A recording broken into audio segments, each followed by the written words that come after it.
After hovering near its all-time highs in mid-February, the Nasdaq has taken a steep dive, shedding over 27% of its value by April 7th before bouncing in the following days. Now, the main culprit seems to be the escalating trade war sparked by President Trump's sweeping tariff announcements. Lately, though, attention is zeroed in on the brewing showdown with China and China alone. Now, Beijing has twice ramped up retaliatory tariffs against the U.S. This has sparked fears of tangled supply chains and rising costs for the Nasdaq's tech giants, pushing the index firmly into bear market territory. But that's not all in investors' minds.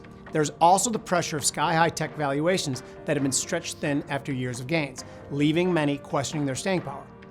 But inflation remains another worry. Last month's CPI clocked in at 2.8%, well above the Fed's 2% target, raising doubts about those hoped-for rate cuts. That's tough news for growth stocks sensitive to borrowing costs. Now, tomorrow, April 10th, we'll get a fresh CPI reading expected at 2.5% year over year. It's lower than last month's, but it's still off target.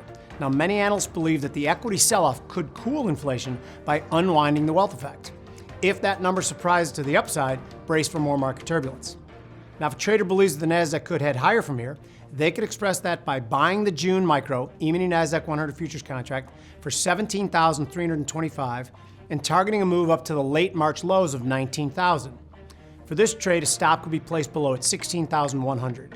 Now, this trade can make $3,350 if the target is reached and risks $2,450 if you're stopped out of your level.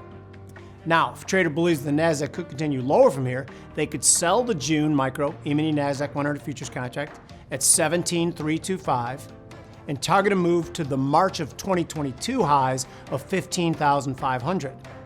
Now, a stop for this trade could be placed above at $18,400.